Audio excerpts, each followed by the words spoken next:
Jelly Roll has gotten one step closer to receiving a full pardon for his previous convictions. The Tennessee Board of Parole officially recommended the 40-year-old musician receive a full pardon following a 45-minute hearing, which included statements from a number of witnesses, including Nashville Sheriff Darren Hall, who runs Nashville's jail. The hearing ended with a vote, in which the board reached a unanimous agreement to recommend the musician be pardoned, with only one board member recusing themselves from voting. "This was incredible," Jelly Roll, whose real name is Jason DeFord, said after the vote, according to the board's recording of the meeting. "I pray this goes through. But today was special for me, regardless." The board's unanimous vote leaves the final decision in the hands of Tennessee Gov. Bill Lee. "This was incredible. I pray this goes through.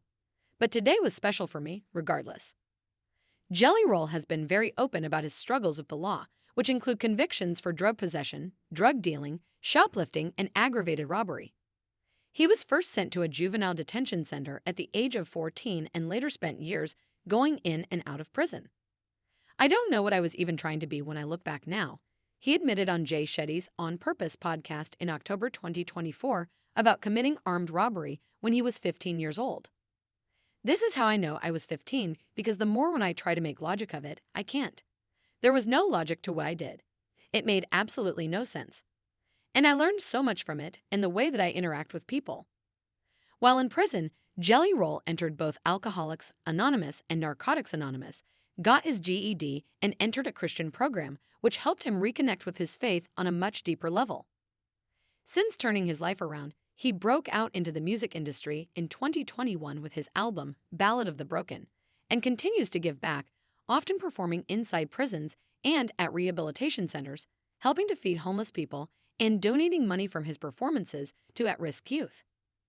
"It started as a passion project that felt therapeutic and would end up changing my life in ways that I never dreamed imaginable and opened doors that I'd never thought possible," he told the Tennessee Parole Board about how he began writing songs in prison.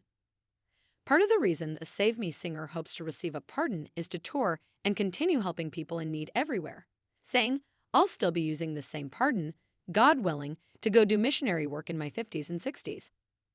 I want to be an inspiration for people who are now where I used to be, to let them know that change is truly possible," Jelly Roll told the board.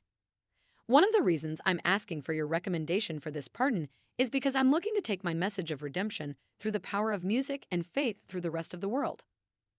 One of the reasons Jelly Roll gave for needing a pardon is to be able to travel to Canada to perform, which his criminal record makes difficult.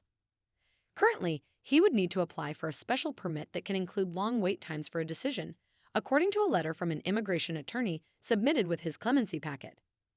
Jelly Roll was recently able to tour Canada and also took his first trip to the United Kingdom, where he spoke about a rehabilitation program. He told the board that while he was able to make these trips, it takes a team of lawyers and a mountain of paperwork to secure my entry into those countries. The parole board began considering Jelly Roll's pardon application in October 2024, which marks at least 5 years since his sentence expired.